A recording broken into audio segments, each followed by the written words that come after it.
Hi everyone and welcome to Curly and Yarny. Here it's Milena and today I will be direct warping my rigid Heddle Loom.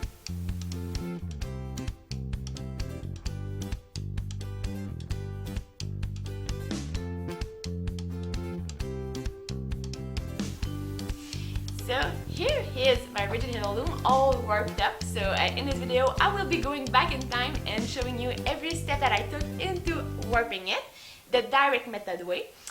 So on the loom at the moment is a scarf. This is a scarf. It's actually a special order from my brother. So he specifically asked for those color in this order. So this is basically his pattern. So I will not be talking too much about the pattern today. It's really more about the technique I use to warp the loom. And as I take you along with this, I'll try to give you as many insights, as many tips I can give you that I have developed in my experience with weaving. And I just want to also tell you that there are as many ways to warp a loom. I believe that there are weavers, so everybody has their own way of doing things. So this is what works best for me, and I really encourage you to try things out and see what works best for you as well. And so I'm not going to talk anymore. Let's go and warp this loom. So the first step will be to fix the loom on a table. So this will keep the loom stable as we are warping. There's two things that we need to notice when we do that, and the first thing is the side of the loom, because your loom has a front side and a back side. The easiest way to recognize them, and now I'm talking especially with the Ashford loom, is the outer part, so the left and right parts right there. The front one, it's really a nice angle, so it's a straight angle. So that's the front part of the loom. And the back side of the loom there's like a chip in it. There's a 45 angle made in it, and this angle allows to lean the loom on a table when we weave. So this indicates you that this is the back of the loom. So when we direct warp, we want to start from the back. So we want to make sure that the back is at the farmost end of the table when we start warping. So this is the first thing we need to consider. The second thing is to attach the loom. We have little clamps that came with the package. So we're going to use those little clamps. There's already holes on the back, I don't know how it's called, like the back wooden piece here. So there's 3 holes in total. So you could put the clamps in those holes. I'm lucky because my loom is the exact same width as my table. So to make it even more stable, I put 1 clamp in the back and 1 clamp on each side. You will notice that there is little holes on the side too of the loom. I believe those holes are meant to put the loom on a stand. But for the warping, it works great also because the clamps fit right in there. Still, if your table is too large and you cannot do that, it's still fine to only put the clamps on the back. It's going to be stable enough. But if you can, well, it makes an extra security. So I'll fix that.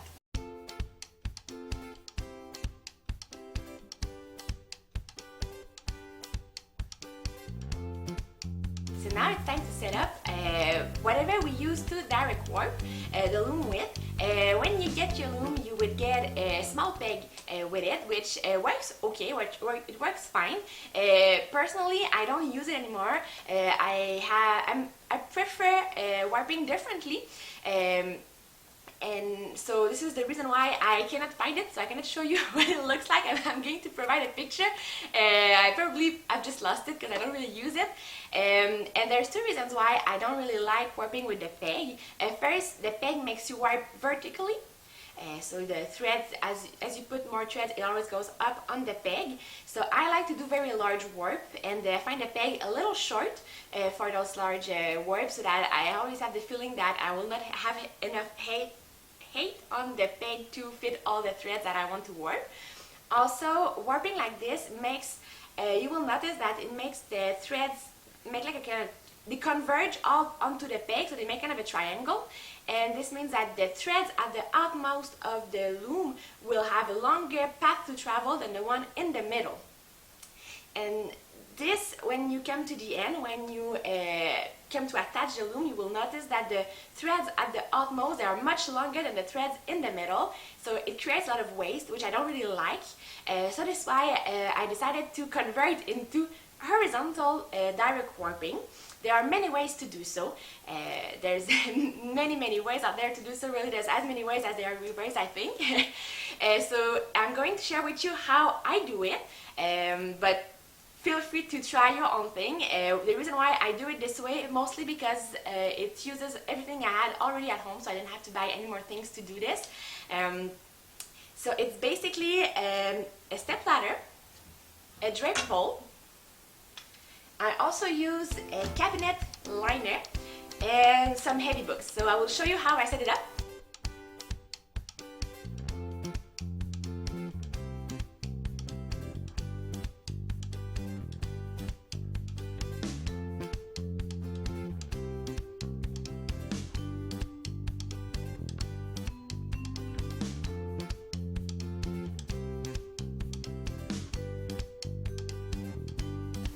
This is the setup. It's nothing glamorous, but it works. So I will be warping, and as I warp, the threads will go onto the pole right here.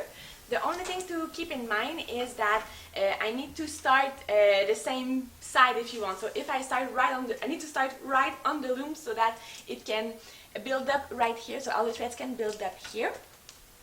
And so this is it. Also, I do fix the pole to the step ladder with some tape, but it doesn't have to be super strong because the way it's naturally, there's the ladder right here and the pole just lean here. So the tape is mostly just to get it in place and it doesn't roll always off, but the threads will be pulling the pole towards the loom if you'd like. So this is gonna help it stay right in its place. So now it's time to determine the length that I'm going to direct warp.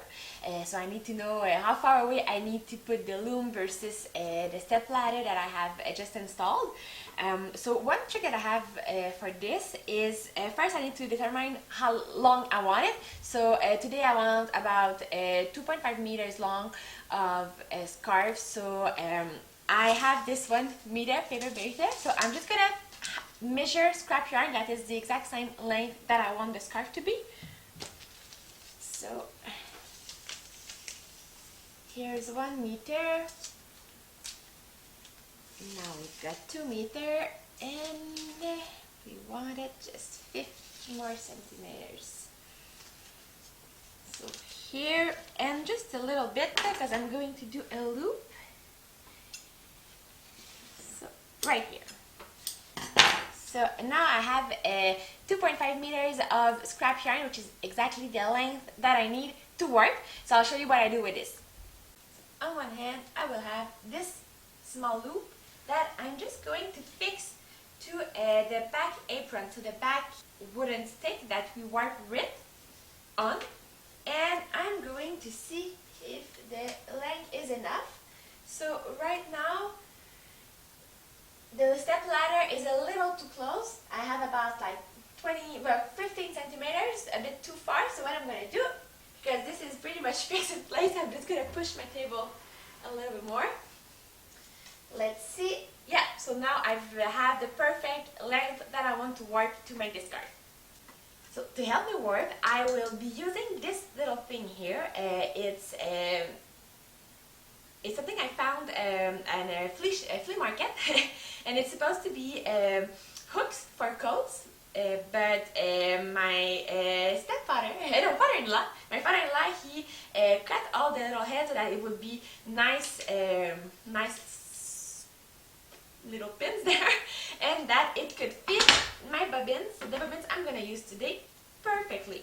So like that, and as I will warp, they will just simply unroll very easily, and it will keep them in place so that it doesn't become a big mess.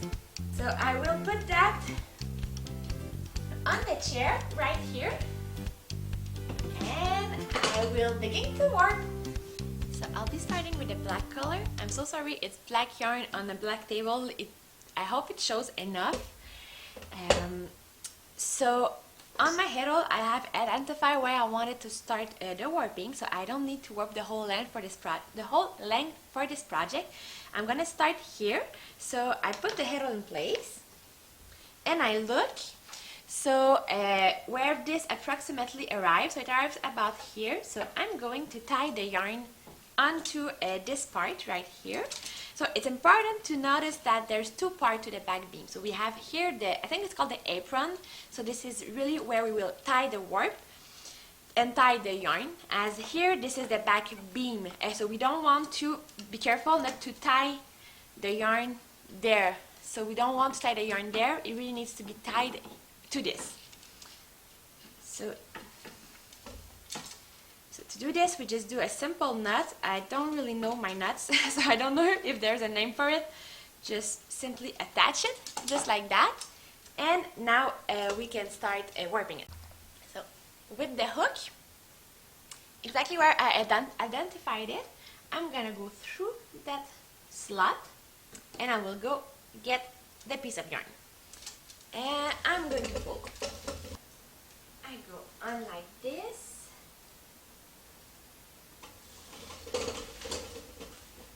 And when I arrive at the ball, I simply put the loop like that.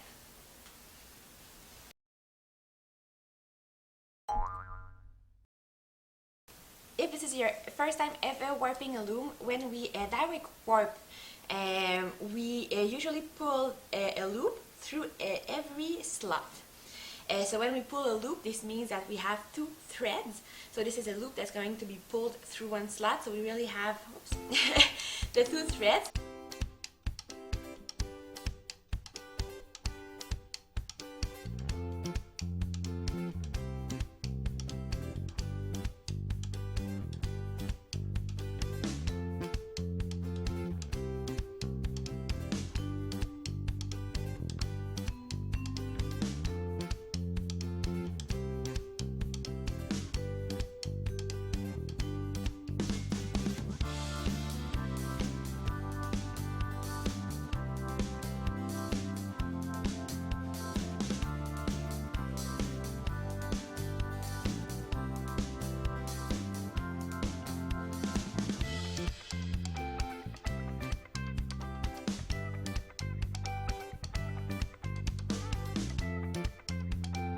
Now I'm going to cut the black, and when I cut it, I need to leave enough thread so that I can tie it. So I can just cut it there, and here I am tying it.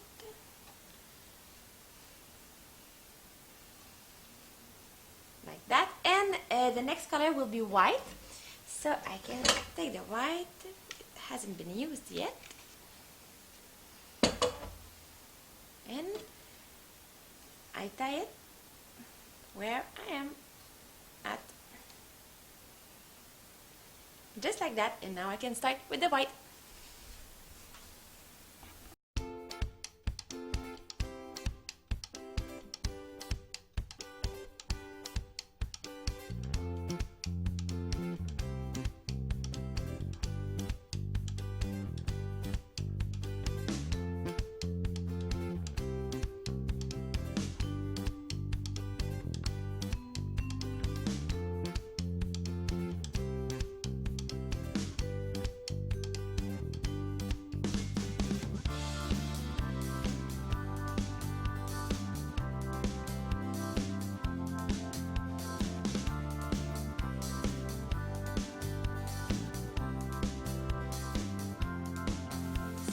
Another hint I want to give you, when direct warping your loom, sometimes we have the feeling that this will be affecting the tension of the project, and this does not. So what's really going to affect the tension of the project is when we are going to roll the threads onto the back beam.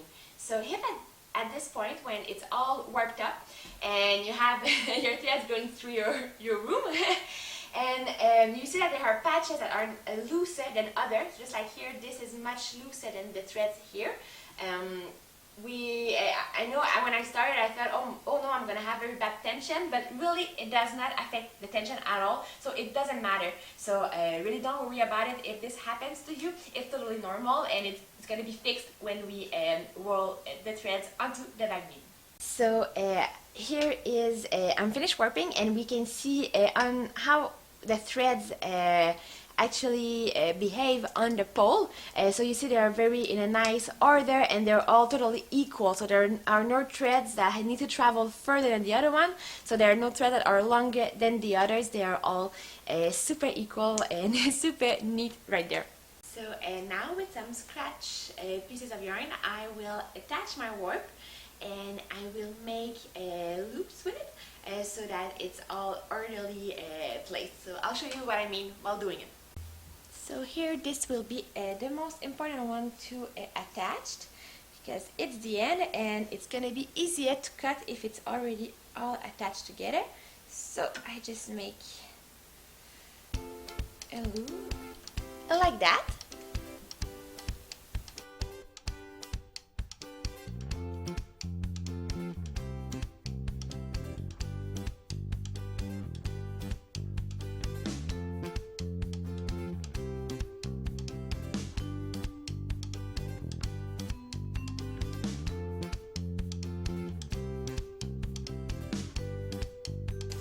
Before rolling the warp onto the back beam, I want to show you something else that I do that I really feel helps, especially with tension.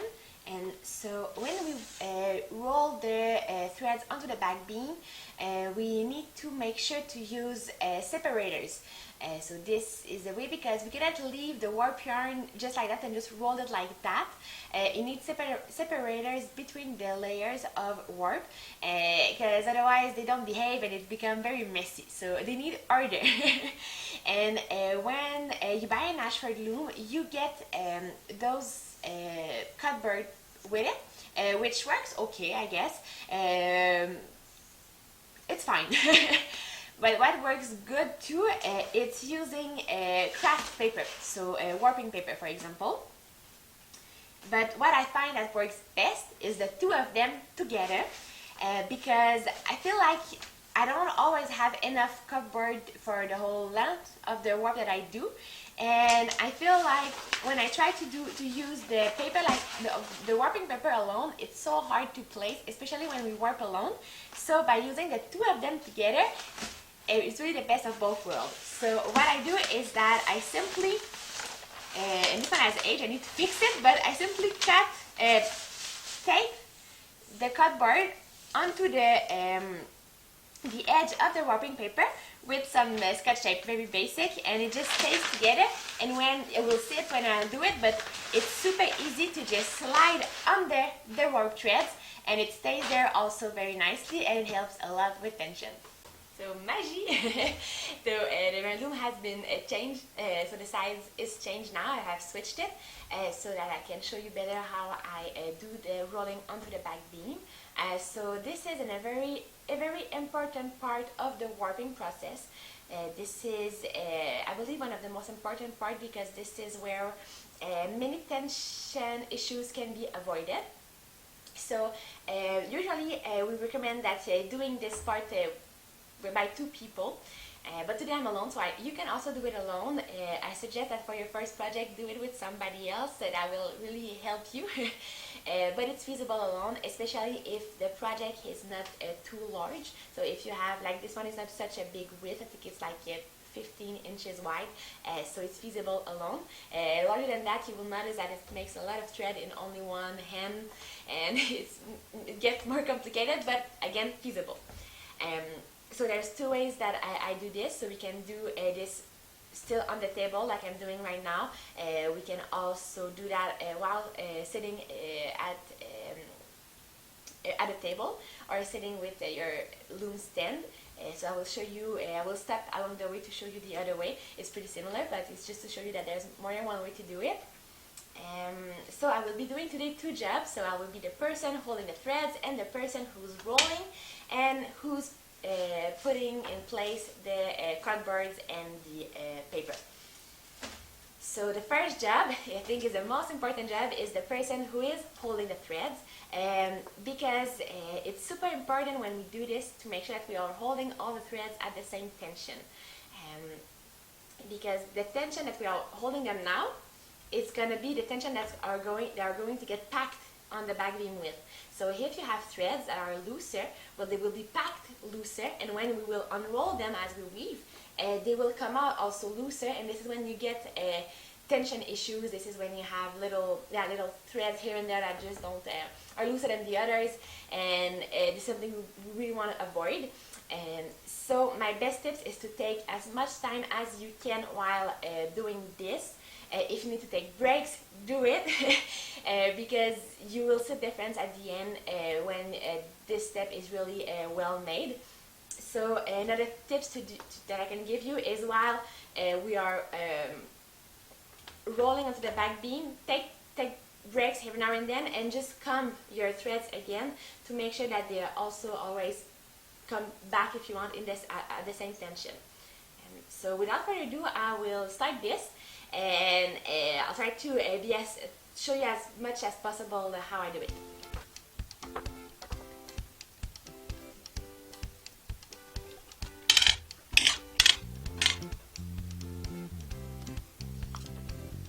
So and now the threads are starting, you see they've already started like about inch in to get rolled onto the back beam. So this is when I'm gonna put my first paper. So if you have enough rolled in, it's easier. It kind of just sits there, and then I can take back here. And if you can put as far as you can, it's gonna help also to hold if you want. And just like that, I'm gonna take back the tension right there.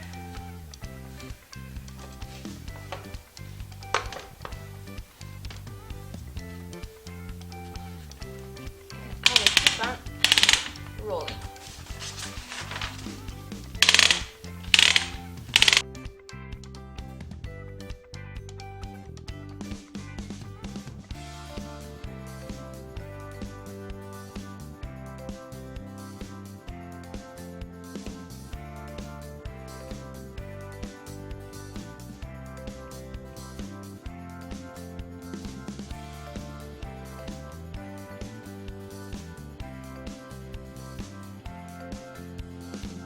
So now I'm at the end of the warp, so I can just cut it, and I will be now it's the time to thread. So cut it first.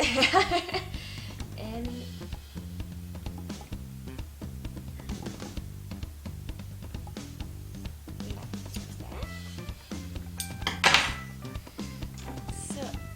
the warp is all loose, so the next step will be the threading, because now I have put the yarn in the slats of the heddle.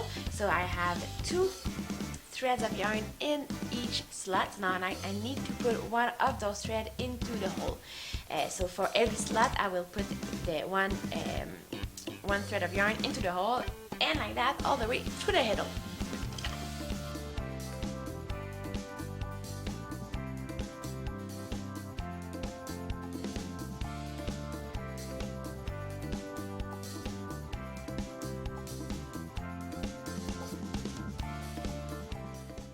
Now it's time to attach the warp onto the front apron. So to help me show you, I've put the loom on my lap because the yarn is black, and on the back table it wasn't that clear, but note that you could also do it on the table. It really doesn't matter. So to attach the warp, I will start by the middle. So I always attach it by little bundles of about 1 inch large, so 1 inch here. And here's the knot I like to do to attach it. So first of all, I separate the bundle into 2 strands. So one right and one left. And then I take them and I turn around the apron like that. And I do the same thing here.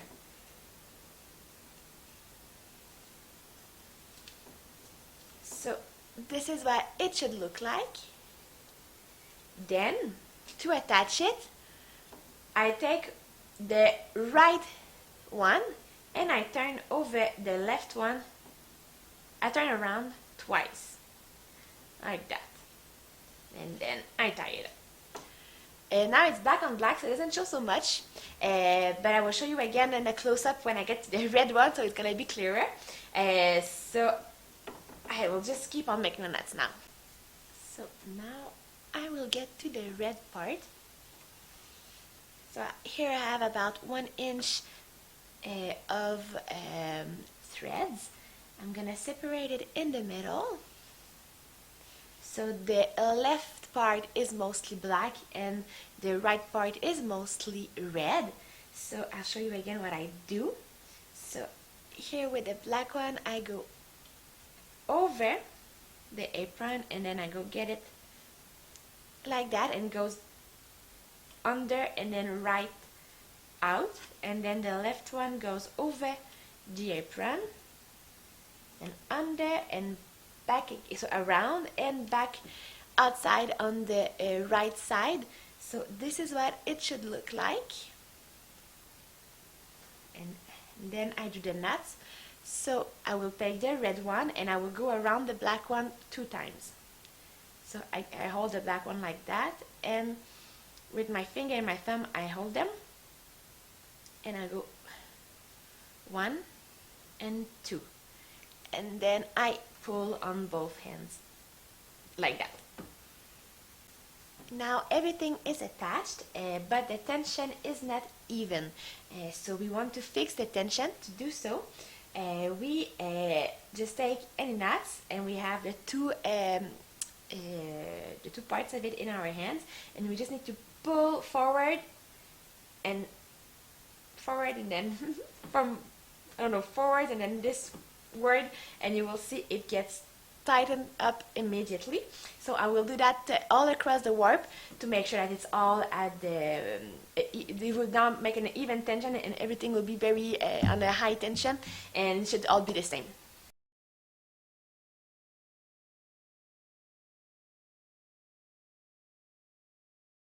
Now the tension looks much better. It's even and everything is under good pressure, under good tension. There doesn't seem to be anything loose. I always try to double check it by going 1 time in the up position, so everything here seems nice, and then again in the down position. And usually in the down position, this is where we see if we have mistakes. So I like to just tighten it up 1 more time in the down position.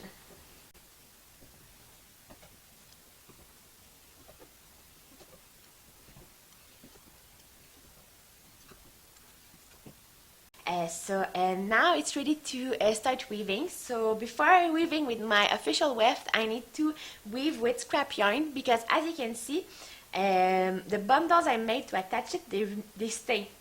And we don't want to have our weaving to look like little bundles. We want them to be evened out. So this is why we're going to start weaving with scrap yarn. And this is going to help us make the threads be all equal again. So there's also a little trick here with the scrap yarn. So first I'm going to put my heddle in the up position. Then I will pass the shuttle through. And I know it's tempting, but it's better if you don't beat it right away and put it immediately into the down shed.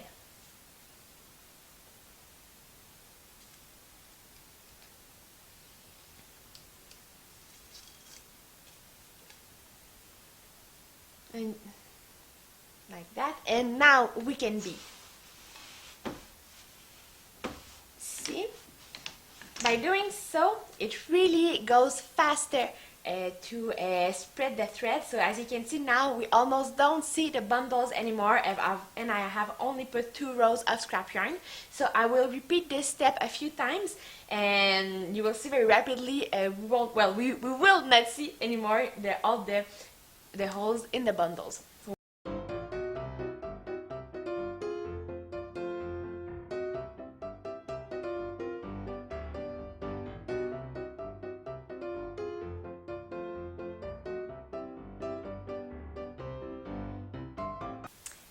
if you want to buy a loom just like mine or weaving supplies, I recommend you go visit the website The Woolery. I have provided a link in the description down below. They really have everything you need for weaving and even more.